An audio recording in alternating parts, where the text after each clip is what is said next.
तो जा सीधा स्वर्ग में। और बेटी से हमें ब्याह करी, हाँ?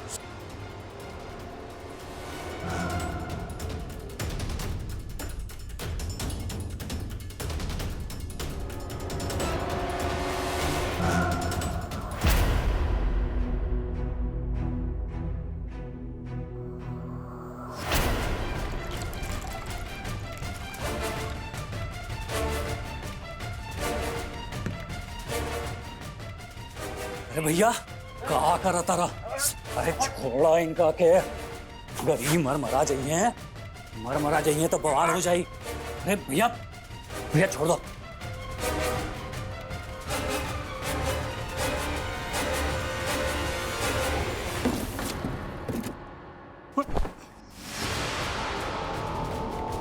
इतना रात के बाबूजी के कमरा से ये आवाज कैसा ना होता?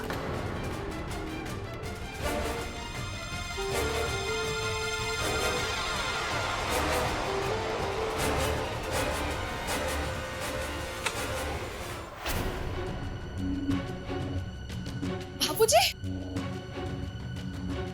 बाबूजी, बाबूजी कब है? रवा ठीक तो बानी? कब है? बाबूजी, बाबूजी कुछ बोली? बाबूजी, बाबूजी, बाबूजी। काबिल रे तू सब ठीक था बा? बाबूजी के कमरा से आवाज आयल रहे, हम अंदर नहीं तो दिखनी। बाबूजी लंबी लंबी सांस लेते रहे। अरे तू बेकार परेशान होता है। वो डॉक्टर साहब कह रहे लहुअन कि बाबूजी के शरीर में हरकत हो सकेला, वह हरकत भइल होई तब हो सकेला तो ठीक कहा था, बाकी हमरा कैसे लगा था कि हो तो बाबूजी के कमरा में आयल रहे। नाना रितु ये सब तरह वहम है। इतना रात के बाबूजी कमरा में के आई? बहुत रात हो चुकल बा, तू जाके आराम करा। अब फूफा जी कभी आराम करे था। चल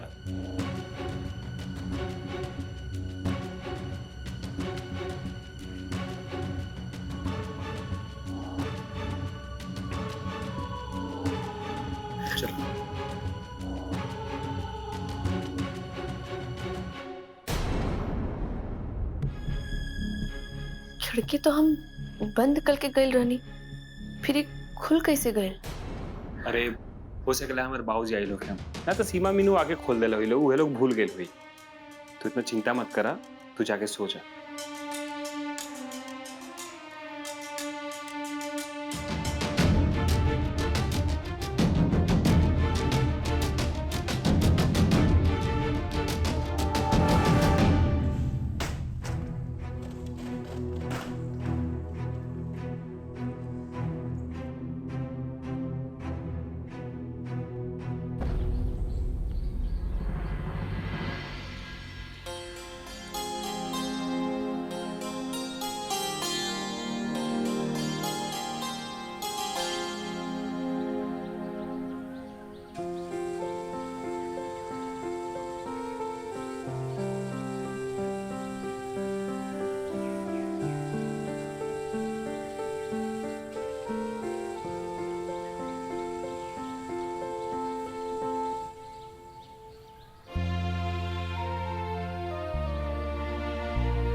अभी 30 साल पहले जब आप ई घर में पहली बार आयल रहलू तो हमरा भाभी के रूप में मां मिलल, जे ई घर परिवार के सवार देली,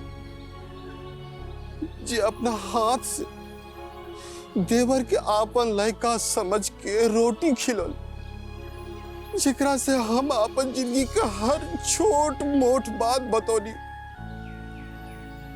पर आज जाने काहे हम चैताली के बात आपसे छिपैली भाभी। भाभी हम आपके भरोसा तोड़ने वाली, हमरा के जे सजा दे हमरा के स्वीकार बा, बाकी हमरा के माफ कर दी भाभी, हमरा के माफ कर दी, ना तो हम कबो शांति से ना रह। शुरू हो गए भोरे भोरे दोनों देवर और भौजाई का दुलार।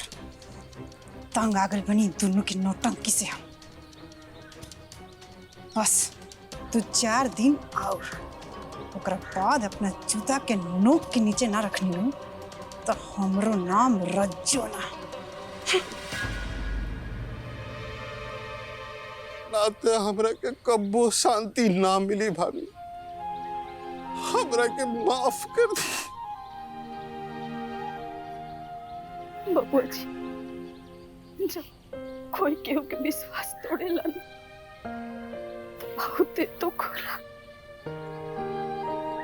रउआ के अपन गलती के एहसास हो, ये बहुत। ये सब कुछ भी भइल, ओकरा के भूल जाए। अब हमरे मन में कौनो शिकायत नहीं के, कौनो शिकायत नहीं के।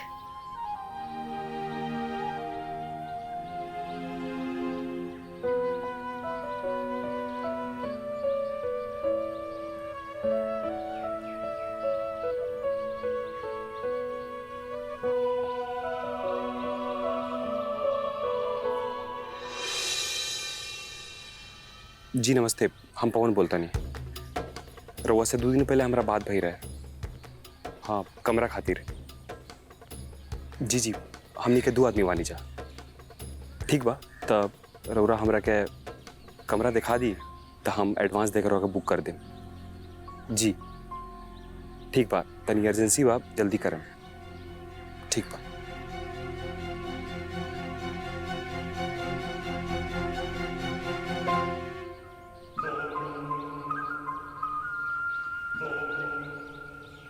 बात हद से आगे बढ़ रहा बा बनवारी। कुछ न कुछ तो करे के पड़ी, तो हमार लड़का हमार हाथ से निकल जाई। पहली बात हम चल के फूलमती के बता देता नहीं कि उनके लड़का कौन गुल खिला रहा बा।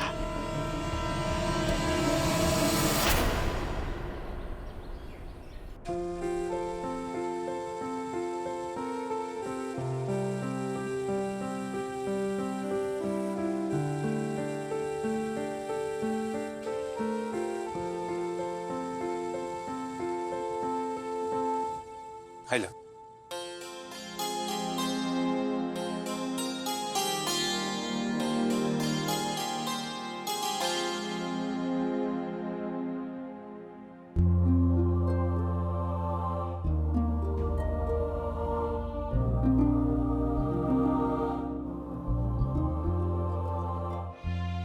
भाई,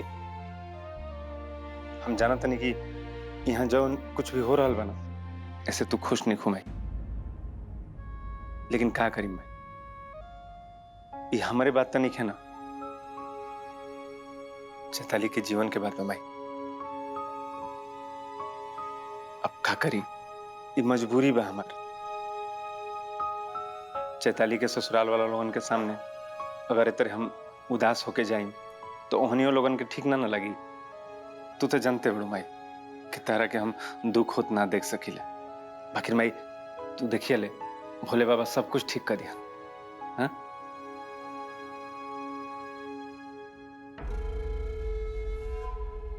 अरे बोका, तोरा के कबे कहनी कि तोरण द्वार लगा के फूल से केवाड़ी सजा दे, अभी ले ना सजेले।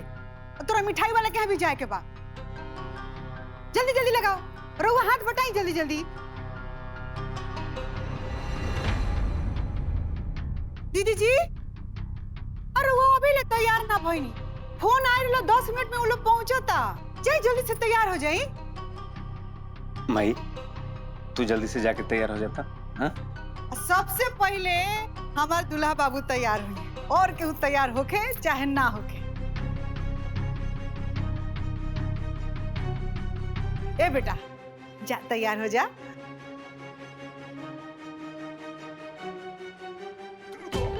प्रीति। हाँ चाची। अरे तेहू जाके जल्दी से तैयार हो जो। हाँ जाता है।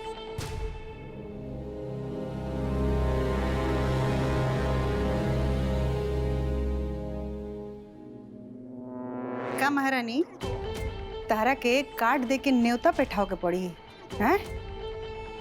जो जाके तैयार हो। हम तैयार ना होए।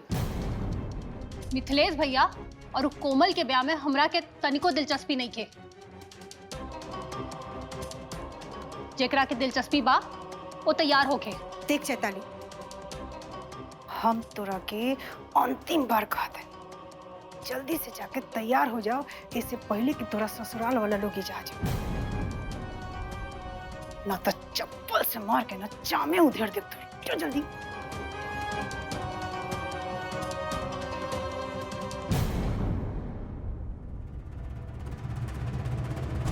गोपाल, अरे जो ना मिठाइया वाला की। हाँ ही का कहा तानी जी, साचो में हमर लइका के एगो लइकी से प्यार हो गइल बा। सच बताई जी, कबे से हमार मन करत रहला कि हम सास बनी। इतना निमन भइल ना कि हमर लइका अपन खातिर खुद ही लड़की ढूंढ लेला। सुनी ना, हम तो कहतानी नागेश और ऋतु के संगे उहे मंडप पे पवन बबुआ के ब्याह कर लल जाए। अरे बौराइन, पहले पूरी बात तो सुन। ओकर चक्कर एगो शादीशुदा लड़की के संगे चल रहा बा। हाँ, अरे जब तहजा ना रहले है उन कान से सुन ले रहनी है। और अभी तो एक आदमी से बात करत रहे फोन पे, कहत रहे ओकरा के रहे खातिर शहर में घर चाहिए, वो दू ही लोग के खातिर। हमरा पूरा विश्वास बा कि पौनवा लड़की के संगे भागे के प्लान बना रहा बा। माई रे माई, हमनी के बर्बाद हो गई। का को दिला समझ लइका, एगो शादीशुदा लड़की से फंस गई। हम हमनी के का होई? अरे चिल्लाए की कोनो जरूरत नहीं खे, पर चिल्ला के पूरे गांव के सुनीबे का। हम सोच लेने बानी हमरे के का करे के बा। हमार नाम बनवारी है। हम अपन लड़का के एगो शादीशुदा लड़की के संगे ना भागे थी। ऐसा चक्रव्यूह रचब कि पौनवा लड़की किसे ना मिल पाई। हम सोच ले बानी हमरा के का करे के बा। मामा जी, माई रेवा के स्टेशन पे बुलेले बाड़ी, जल्दी जाए। हाँ बिटिया, तू जा, हम जाता नहीं। हाँ।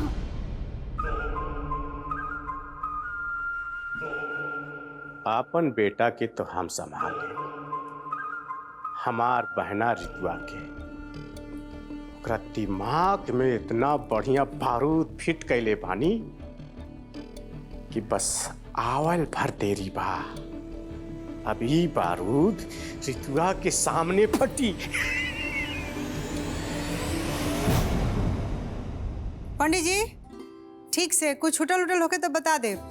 सब सामान देख ली, ठीक बा ना? सब ठीक बा, कुल सामग्री आ गई बा। पान कसैली बानू?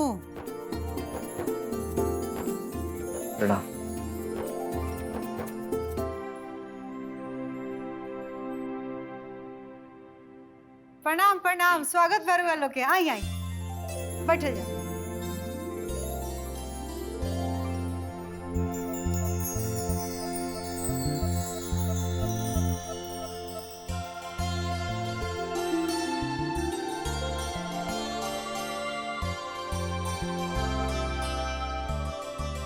समधिन जी, हमार कोमल बेटी कहाँ बड़ी? समधिन जी, समधिन जी उतनी पार्लर गइल बड़ी तैयार होके खातिर, तैयार होके सीधा यही जा आ जाइए। ठीक कैली है पार्लर जाके।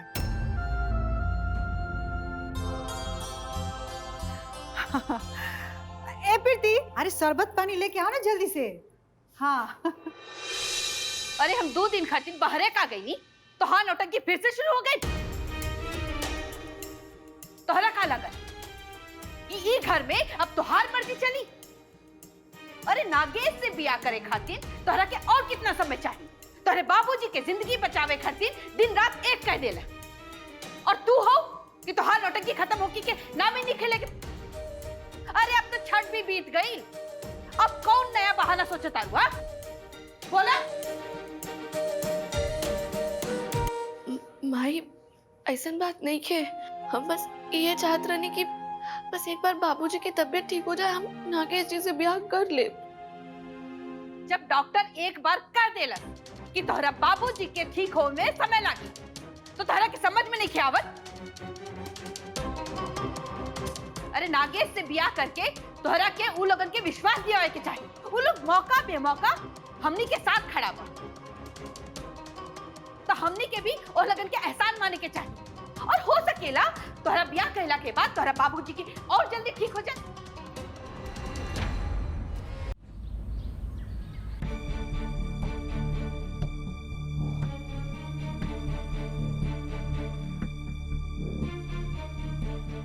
कहाँ रह गई लड़की पता नहीं। पंडित जी रउआ पूजा शुरू करी, लड़की आवते हुई। हाँ हाँ पंडित जी, तब तक रउआ विध व्यवहार शुरू करी।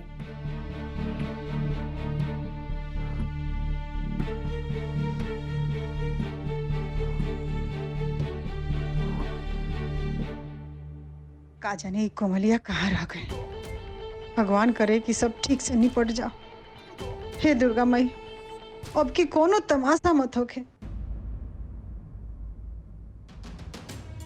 जैसे हमने के और इतना दिन रुक गइल बानी सन, तब थोड़ा दिन और सही।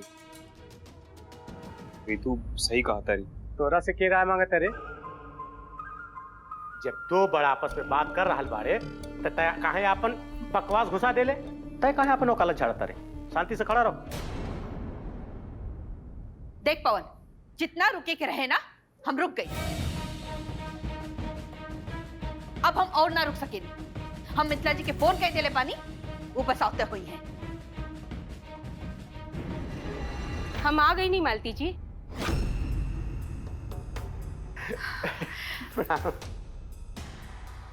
प्रणाम समधन जी। रहुआ हमके याद कईनी और हम आ गई। अब रहुआ जैसे हमके बताईनी कि ये हफ्ता ऋतु ब्याह करे खातिर तैयार बिया, तो हम पंडित जी से शुभ मुहूर्त निकाल के आ गई। एकरे के कहल जाला नहाले पे टहला। का चाल चले बारी हमार बहन मालती, मजा आ गई। कन्या की जल्दी बुलाई, मुहूर्त का समय निकलता।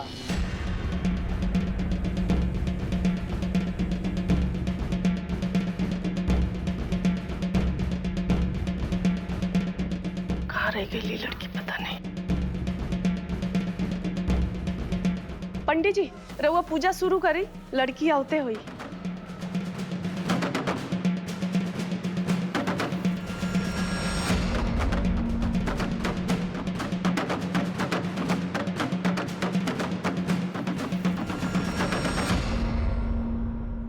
माई, कोमल फोन उठाते नहीं थे।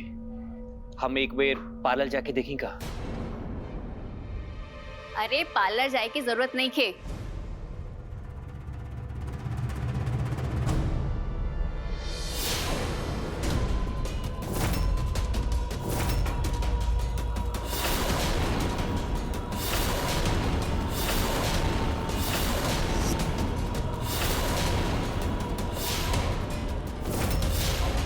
हम खुदे आ गए बानी। हाय।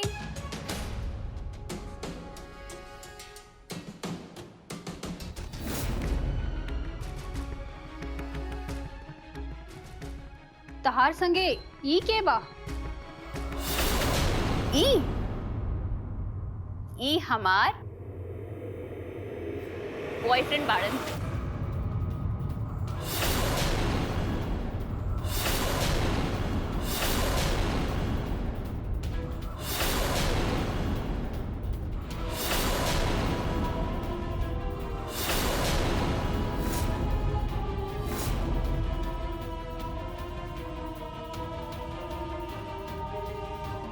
अरे ई सब कैसे चौंक गई?